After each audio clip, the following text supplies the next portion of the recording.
आम्रपाली के महल में सम्राट बिंबिसार, युवराज स्वर्णसेन, राजकुमार मणिधर और मुकुंदा सभी भोजन कर रहे थे। लेकिन मणिधर का आम्रपाली के प्रति आकर्षण देख सम्राट बिंबिसार जल रहे थे। इसलिए बातों ही बातों में उन्होंने तेज आवाज में कह दिया, वो सिर्फ मेरी है। ये सुन वहां पर हर कोई स्तब्ध रह गया। यहाँ तक कि आम्रपाली भी हैरानी से सम्राट बिंबिसार की तरफ देख रही थी। सभी को अपनी तरफ इस तरह निहारते हुए देख सम्राट बिंबिसार को एहसास हुआ कि उन्होंने जोश जोश में गलत कह दिया। उन्होंने अपनी बात को संभालते हुए कहा, हमारा मतलब है कि हम जिससे विवाह करने वाले हैं वो सिर्फ हमारी है, और इससे पहले कोई उन्हें अपने साथ ले जाए हम उनके साथ बंधन में बंधना चाहते हैं। सरना और युवराज स्वर्णसेन को तो समझ में आ गया था कि सम्राट कहना क्या चाह रहे हैं, लेकिन मणिधर और आम्रपाली की समझ से ये बाहर था। तभी मणिधर ने कहा, भानु प्रताप जी, हमें लगता है कि आपका स्वास्थ्य ठीक नहीं है, आपको आराम करने की आवश्यकता है। सम्राट बिंबिसार क्रोधित थे। उन्होंने मन ही मन बड़बड़ाते हुए कहा, तुम जब तक यहाँ रहोगे तब तक कुछ भी ठीक नहीं रहेगा। इधर सोम महल से बाहर बैठा हुआ था। उसकी समझ नहीं आ रहा था कि कैसे आम्रपाली और सम्राट बिंबिसार को अलग किया जाए। तभी कुछ सोचते हुए उसके चेहरे पर मुस्कान आ गई। उसने खुद से कहा, ये उपाय उचित है। यदि आम्रपाली जी के मन में भानु प्रताप के लिए खटास पैदा कर दी जाए तो वो खुद उनसे दूर हो जाएंगी और हमें कुछ करना ही नहीं पड़ेगा। ये सोचकर सोम वापस महल के अंदर गया। उसने जाकर देखा कि सब अभी भी एक साथ बैठे हुए हैं। सोम कक्ष के अंदर प्रवेश करके किनारे खड़ा हो गया और सम्राट बिंबिसार को घूरते हुए अपने मन में कहता है, जितना हंसना है हंस लो भानु प्रताप, शायद इसके बाद दोबारा आम्रपाली जी के साथ हंसने का मौका ही ना मिले। इसी बीच आचार्य सुमंत भी वहीं पर थे और सोम की नजर उन पर जा पड़ी। उन्हें आम्रपाली और बाकी सब पर नजर बनाए देख सोम को थोड़ा अजीब लगा। वो उनके पास जाने के लिए बढ़ा ही था कि अचानक वो वहां से चले गए। सोम ने उन्हें देखकर अपने मन में कहा, ये तो राजमहल के आचार्य सुमंत है, ये भला आम्रपाली जी के महल में क्या कर रहे हैं। खैर, मुझे उनसे क्या लेना देना, आए होंगे महल में किसी कारणवश। मुझे तो बस भानु प्रताप पर ध्यान देना है और किसी भी हाल में आम्रपाली जी से उसे दूर रखना है। शाम का वक्त था। राजकुमार स्वर्णसेन, राजकुमारी मुकुंदा और मणिधर के साथ वापस राजमहल जा चुके थे। राजमहल में वो राजकुमार मणिधर के साथ तलवारबाजी का अभ्यास कर रहे थे और राजकुमारी मुकुंदा बैठकर उन दोनों को प्रोत्साहित कर रही थी। उसी वक्त सरना सेनापति जी से कुछ बातें करते हुए वहां से गुजर रही थी। उसे एहसास हो चुका था कि आज भोजन के वक्त उसने जो छाया देखी थी उसे मात्र भ्रम समझ लेना उचित नहीं था। इसलिए वो सेनापति जी से बात करके आम्रपाली के महल की सुरक्षा व्यवस्था को और भी ज्यादा मजबूत करने की योजना बना रही थी। सेनापति जी वहां से जा चुके थे, लेकिन सरना की नजर जब उन तीनों पर पड़ी तो वो दूर से ही खड़े होकर उन्हें देखने लगी। युवराज बहुत ही बढ़िया तरीके से तलवारबाजी कर रहे थे। उन्हें देखते हुए सरना ने कहा, काबिलियत तो बिल्कुल युवराज की तरह है, परंतु न जाने हमारे साथ ही इन्हें क्या हो जाता है। हमारा मजाक उड़ाने का कोई भी अवसर नहीं छोड़ते। इसके बाद सरना वहां से मुड़कर जाने लगी कि तभी उसे राजकुमार मणिधर की आवाज सुनाई पड़ी। ये बिल्कुल गलत है युवराज, आप जीतने के लिए चालाकी कर रहे हैं, भूलिए मत। अब आप बड़े हो चुके हैं। बचपन में हम हर बार चालाकी करके जीत जाते थे, परंतु अब हम आपको नहीं जीतने देंगे, इसलिए ईमानदारी के साथ खेलिए। युवराज ने इनकार करते हुए कहा, राजकुमार मणिधर, आप बेवजह ही हम पर आरोप लगा रहे हैं। आप हार रहे हैं इसलिए आप ऐसा कह रहे हैं। अन्यथा पूछे राजकुमारी मुकुंदा से कि भला हम छल कर सकते हैं क्या। युवराज जानते थे कि राजकुमारी मुकुंदा सिर्फ उन्हीं का पक्ष लेंगी, इसलिए उन्होंने उनका नाम लिया। राजकुमारी ने भी साफ साफ कह दिया, भाई, युवराज स्वर्णसेन ने कोई भी चालाकी नहीं की है, आपको मानना होगा कि आप हार गए हैं। ये सुनकर सरना बड़बड़ाई, न जाने युवराज को क्या मजा आता है सबको परेशान करने में।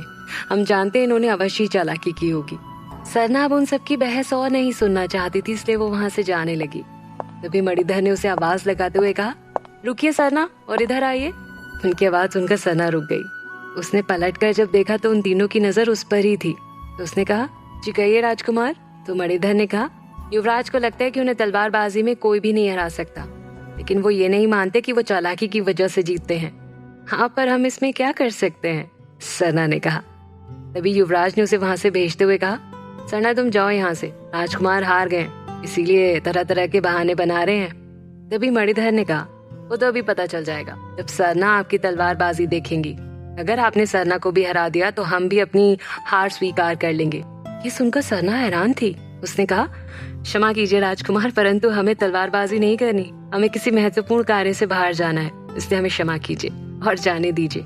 सरना के ये कहते ही राजकुमारी मुकुंदा कहती है, अरे सरना तो बिना तलवारबाजी किए ही हार गई। खैर वो भी जानती हैं कि युवराज ही जीतेंगे। भाई आप किसी और को ढूंढ लीजिए। वैसे भी कहाँ सरना और कहाँ राजकुमार। वो सब मुकुंदा ने कहा जरूर था, लेकिन युवराज के लिए ये एक मौका बन गया था। वो सरना के साथ तलवारबाजी करना चाहते थे, इसलिए उन्होंने मुकुंदा की बात को बढ़ा दिया और कहा, सही कह रही है राजकुमारी, सरना तुमसे एक बार में ही हार जाएंगी, तो फिर क्यों उसे परेशान करना। वैसे भी हार मानने के बाद उसे बुरा लगेगा। फिर काम करो सरना, तुम जाओ यहाँ से। सरना ने भड़कते हुए अपने मन में कहा, ये हमारी तलवारबाजी पर संदेह कर रहे हैं, हमें यहाँ से जाने के लिए कह रहे हैं, इन्होंने हमें समझ क्या रखा है। ये सोचकर सरना ने कहा, बिना युद्ध लड़े उसका परिणाम घोषित करना अनुचित है युवराज, इसलिए हम तलवारबाजी करेंगे। सरना को भड़कता हुआ देखकर युवराज अंदर ही अंदर मुस्कुरा उठे। उन्हें तो बस जैसे यही सुनना था। इसी बीच महारानी सुभद्रा को लेकर राजमहल वापस लौट आई थी। आज पूरे राजमहल में एक नई सुंदरी का आगमन हुआ था। वहां उपस्थित सैनिक भी सुभद्रा से अपनी नजरें नहीं हटा पा रहे थे। महारानी ने जब ये सब देखा तो उन्हें और भी ज्यादा विश्वास हो गया कि अब यदि आम्रपाली नगरवधु पद से हटाई भी गई तो भी कोई मुश्किल नहीं होने वाली। अपने कक्ष में आई, जहाँ कपाला सुभद्रा पहले से ही थे। उन्होंने कपाला से कहा, कपाला, राजमहल में नगरवधु के लिए जो कक्ष बनाया गया है वहाँ सुभद्रा के रहने की व्यवस्था करो, और ये ध्यान रहे कि एक नगरवधु की तरह ही सुभद्रा को भी सारी सुविधाएं मिलनी चाहिए। सुभद्रा ने जब सुना कि महारानी उसे बिल्कुल नगरवधु की तरह सुविधाएं दे रही हैं, तो वो अंदर ही अंदर और भी ज्यादा लोभित होकर खुश हो गई। लेकिन उसे नहीं पता था कि वो एक ऐसी बकरी है जिसकी बलि देने से पहले उसकी अच्छी सेवा की जा रही है। इसके बाद महारानी ने सुभद्रा से कहा, और सुभद्रा, आज से तुम्हारा नगरवधु बनने के लिए जो भी जरूरी प्रशिक्षण है वो शुरू होगा। आम्रपाली की तरह नृत्य करना सबके लिए असंभव है, और जब तक तुम उसकी तरह नृत्य कला में निपुण नहीं हो जाती तुम नगरवधु नहीं बन पाओगी। सुभद्रा इस वक्त महारानी की हर एक बात आंख बंद कर कर मानने के लिए तैयार थी। उसने कहा, अवश्य महारानी, आप जो कहेंगे हम वही करेंगे। इसके बाद महारानी ने उससे कहा, चलो हमारे साथ, तुम्हें महाराज से मिलवाना है। इसके बाद महारानी सुभद्रा को लेकर महाराज के कक्ष की तरफ बढ़ गई। इधर नीलपत महल में आम्रपाली सुभद्रा से मिलने उसके कक्ष में गई, लेकिन सुभद्रा वहाँ कहीं भी नहीं थी। ये देख वो परेशान हो उठी। उसने बाकी दासियों से पूछा तो उन्होंने बताया कि सना सुबह से ही उसे ढूंढ रही है, लेकिन उसका कुछ भी पता नहीं चल रहा। आम्रपाली की चिंता अब बढ़ने लगी थी। तभी सोम ने आकर आम्रपाली से कहा, आम्रपाली जी, आप अपने कक्ष की सजावट क्यों करवा रही हैं? आम्रपाली ने जब ये सुना तो असमंजस में आते हुए कहा, ये क्या कह रहे हो सोम, भला हम ऐसा क्यों करेंगे? तो सोम ने कहा, आप खुद चल कर देख लीजिए, हम अभी वहीं से आ रहे हैं। सुन आम्रपाली सोम के साथ अपने कक्ष की तरफ गई। कक्ष में पहुंचकर उसने देखा कि दासियां उसके कक्ष को दुल्हन की तरह सजा रही थी। चारों तरफ फूल ही फूल बिखरे थे और उन्हें चुन चुन कर पूरे कक्ष में लगाया जा रहा था। आम्रपाली ने उन्हें रोकते हुए कहा, रुको, ये सब क्या कर रहे हो तुम लोग? किसने कहा ये सब करने के लिए? एक दासी ने आकर कहा, देवी, हमें ये सब करने के लिए भानु प्रताप जी ने कहा है। भानु प्रताप जी ने? परंतु क्यों? तो दासी ने कहा, वो तो मैं नहीं पता, एक व्यक्ति ने आकर हमें ये सारे फूल दिए और कहा कि आपके कक्ष को दुल्हन की तरह सजाया जाए, क्योंकि आज की रात आप भानु प्रताप जी के साथ बिताने वाली हैं। ये सुनकर आम्रपाली के पैरों तले जमीन खिसक गई। एक पल के लिए उसे अपने कानों पर भरोसा नहीं हुआ, लेकिन फिर उसने कहा, भला भानु प्रताप जी ऐसा क्यों करेंगे? तभी सोम ने उसके कान भरना शुरू किया और कहा, हो सकता है आम्रपाली जी वो आपको बाकी पुरुषों की तरह। सोम अपनी बात पूरी भी नहीं कर पाया था कि आम्रपाली ने उसे चुप कराते हुए कहा, नहीं सोम, भानु प्रताप जी ऐसे नहीं है, हमें अभी उनसे बात करनी होगी।